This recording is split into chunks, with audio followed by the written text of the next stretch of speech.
இப்போ வந்து ஒரு ஊர்ல ஒரு வயசானவர் இருக்காராமா. அந்த வயசானவருக்கு வந்து 3 பசங்க இருக்காங்களாமா. அந்த 3 பசங்களும் இப்போ வந்து அந்த அந்த வயசானவருக்கு வந்து உடம்பு ரொம்ப சரியில்லாம போகுது. அதனால அவரோட சொத்தை எல்லாமே பிரிச்சு குடுக்கலாம் அப்படின்னு சொல்லிட்டு ஒரு யாருக்கு குடுக்கறது மொத்த சொத்தையும் அப்படின்னு சொல்லிட்டு அவரு யோசிச்சுட்டு இருக்கிறப்ப அவங்க பசங்களும் வர்றாங்களாமா. அப்ப வந்து இவர் என்ன நினைச்சாரு, அவன் என்ன சொன்னாருன்னா, நான் வந்து இப்போ உங்க 3 பேர்த்துக்கு ஒரு சோதனை வைக்க போறேன் அப்படின்னு அவர் சொன்னாராமா. அதனால இப்ப இவங்க 3 பேர், இந்த பசங்க 3 பேரும் என்ன பண்ணிட்டாங்க, அவங்களும் சரின்னு சொல்லிட்டாங்களாமா.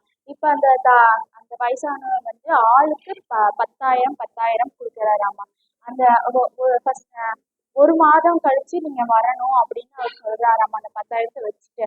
அப்ப வந்து முதல்ல இருந்த பையன் வந்து 10,000 ஃபுல்லா முடிச்சுட்டு வந்து வெறும் கையோட நிக்கிறானாமா. வந்து அவங்க அப்பாட்ட அவங்க அப்பா கேக்குறாங்க, நீ என்ன பண்ண அந்த பணத்தை வச்சு?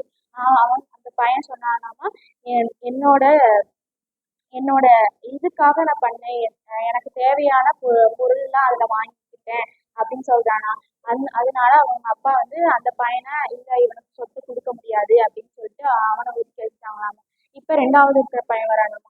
அந்த 2வது இருக்கிற பையன் வந்து இவன் மட்டும் கொஞ்சமா சிக்கனமா பணத்தை வந்து இது பண்ணிட்டு பாதி 4,000 ரூபாய் எடுத்து வரானாமா. இப்ப வந்து அவங்க அப்பா கேக்குறாங்க, நீ நீ என்ன பண்ண அந்த பணத்தை வச்சு அப்படின்னு கேக்குறாங்க. அந்த பணத்தை வச்சு நான் வந்து கொஞ்சம் மலிவான பொருட்கள் எல்லாம் நான் வாங்குறதுக்கு போனேன் அப்படின்னு சொன்னாங்களாமா.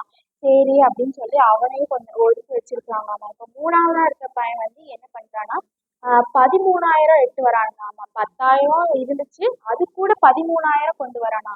உனக்கு ஏது இவ்வளோ பணம் அப்படின்னு கேக்குறாங்களா அவங்க அப்பா. இப்ப வந்து அவன் சொல்றான், அந்த 3வதா இருந்த பையன், நீங்க கொடுத்த பணத்தை நான் அப்படியே வச்சிருந்தேங்கப்பா. அந்த என்கிட்ட இருந்த ஒரு 3,000 ஒரு 1,000 ரூபாய் இருந்துச்சுங்கப்பா அப்படின்னு சொல்றானா. அந்த 1,000 ரூபாய் வச்சு ரொம்ப குறைவான காய்கள் அந்த மாதிரி எல்லாம் வாங்கியிருந்தேங்கப்பா அப்படின்னு சொல்றாங்களாமா. வாங்கி இதை வந்து எல்லா அந்த ஊர் மக்களுக்கு கொஞ்சம் நிறைய இன்னுமே கொஞ்சம் கிடைச்சனால அதை வந்து எல்லா ஊர் மக்களுக்கெல்லாம் வியாபாரம் பண்ணிட்டு அந்த மிச்சம் இன்னும் வந்து 3,000 ரூபாய் கிடைச்சிச்சாமா. அதை கூட வந்து 10,000 கூட அந்த 3,000 வச்சிருந்தனால 13,000 கிடைச்சாமா. இந்த சோதனை வந்து இந்த ஊர் மக்களுக்கே தெரியும். அதனால வந்து ஊர் மக்களுக்கே தெரியுமாமா அந்த 3 பசங்க அந்த பணத்தை வச்சு என்ன பண்ணாங்க அப்படின்ட்டு. அதனால இந்த 3வது பையனுக்கு வந்து ரொம்ப புகழ்ச்சி, எல்லாரும் பாராட்டுறாங்களாமா. நீ பரவாயில்லப்பா, நீ நல்லா பையன் போல அப்படின்னு ரொம்ப நல்லா பாராட்டுறாங்க. அதனால இவங்க அப்பா வந்து என்ன பண்ணிட்டாங்க, எல்லா சொத்தையும் அந்த 3வதா இருக்கிற பையனுக்கு கொடுத்துட்டாங்களாமா. இதுல இருந்து என்ன தெரிஞ்சுக்கிறோம் அப்படின்னா, நம்ம வந்து யாருக்கிட்ட இருந்தோ எதுவும் வாங்கி நம்ம வந்து செலவு வந்து ரொம்ப பண்ணக்கூடாது. தேவையான இருக்கிற பணத்தை நம்மகிட்டயே வச்சுக்கணும். அது மட்டும் இல்லாம அடுத்தவங்களுக்கு இருந்து கெட்ட பேர் வாங்கக்கூடாது, நல்ல பேர் வாங்கிக்கணும் அப்பாக்காக அப்படின்னு அதுல சொல்றாங்க. இதுக்கான திருக்குறள் வந்து தன் மகன் தந்தை ஆற்றும் உதவி இவன் தந்தை எண்ணோற்றான் கொள்ளென்னும் சொல்.